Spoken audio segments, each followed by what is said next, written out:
هر روز تنها تو دشت با خیال و گوسفندا. چند سال پیش برای ساخت این مدل انیمیشن ها باید میرفتیم سراغ نرم افزارهای سنگین یا چند میلیون خرج میکردیم. اما الان دیگه ساخت انیمیشن با هوش مصنوعی برای همه ممکنه و میتونیم خیلی ساده همچین انیمیشن های با کیفیتی رو بسازیم، اون هم به صورت کاملا رایگان. و امروز قراره با هم همین کارو بکنیم، یعنی یه انیمیشن رو با همچین کیفیتی از 0 تا 100 با هوش مصنوعی تولید کنیم. پس وقت رو بیشتر از این تلف نمی کنم، لایک رو بزنید و بریم سراغ آموزش. اولین کاری که باید بکنیم تهیه سناریو، ایده و متن برای نریشن هست. من ایدم از قبل مشخصه و میخوام انیمیشن داستانی چوپان دروغگو رو تو سبک 3D انیمیشن بسازم. اما برای تهیه سناریو باید با چت جی پی تی کار کنیم. خب وارد سایت چت جی پی تی میشیم و اینجا با دستورهایی که بهش میدیم باید بهش بفهمونیم که یک سناریو و در ادامش یک پرامپت رو بهمون بده. پس می نویسیم که من یک سناریو به زبان انگلیسی راجع به داستان ایرانی چوپان دروغگو میخوام و میخوام که این سناریو 6 قسمت یا چپتر داشته باشه. همینطور خلاقیت و داستانسرایی خوب داشته باشه و صحنه ها و موقعیت ها رو به خوبی توصیف کنه. همینطور علاوه بر سناریو به صورت جداگونه برای هر قسمت و چپتر یک متن نریشن اول شخص به زبان فارسی و با لحن آروم و عامیانه و روایت داستانگونه برام بنویسه.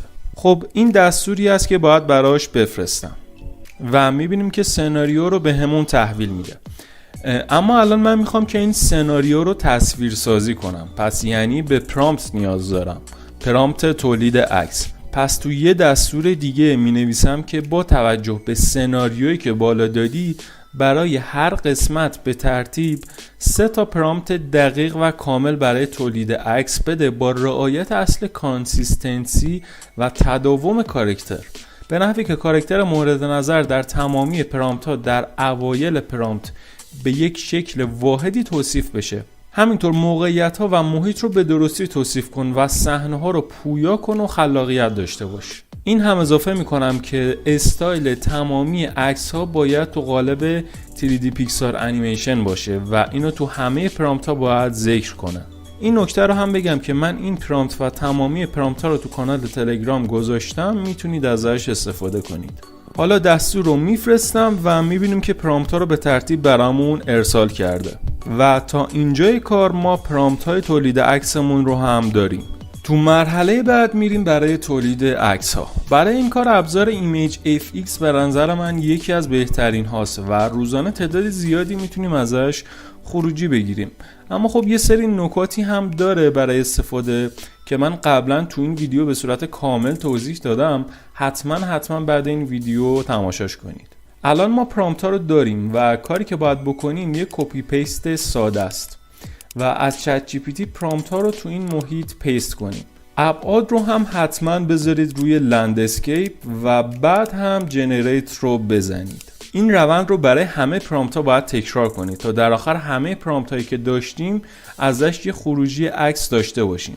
اگر هم عکسی باب میلتون نبود میتونید چند باره جنریت بگیرید. این نکته رو هم بگم که لینک همه سایت های هوش مصنوعی تو کامنت اول پین شده. در نهایت وقتی عکس هامون تکمیل شد میریم به مرحله بعدی که ساخت ویدیو از عکس هایی هست که داریم. برای ساخت ویدیو روش های زیادی هست که یکیش ابزار VO، هم VO2 هم VO3 که قبلا تو این ویدیو آموزشش رو گذاشته بودم، میتونید ببینید و از اینجا به بعد از اون روش برید.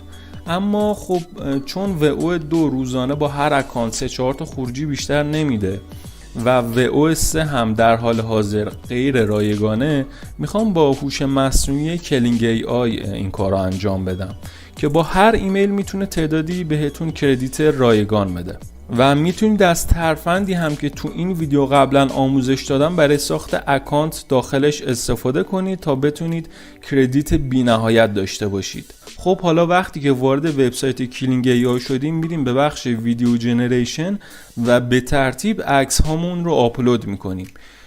تو قسمت پرامپت هم اینو می نویسیم ترجیحاً که خروجی نرمتر و بهتری به همون بده و بعد هم طبیعتاً باید جنریت رو بزنیم.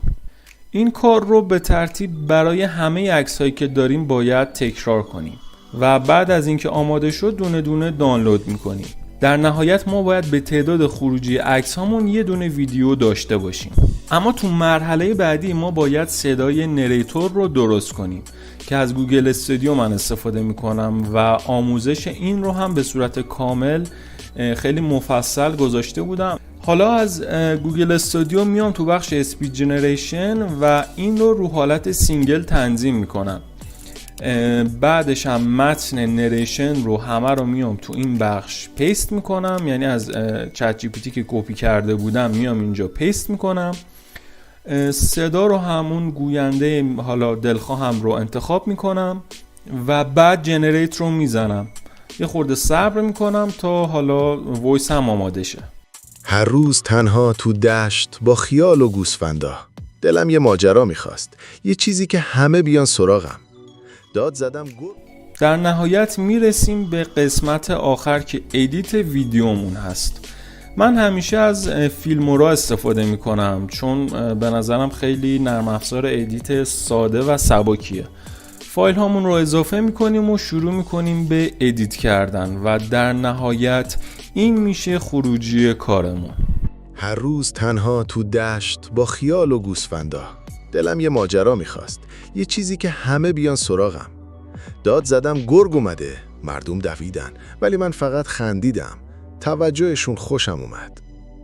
این بار گرگ واقعا اومد. دویدم، داد زدم، اما کسی دیگه باور نکرد. شما بگید دوست دارید آموزش بعدی راجع به چی باشه؟ تو کامنت ها حتما برام بنویسید.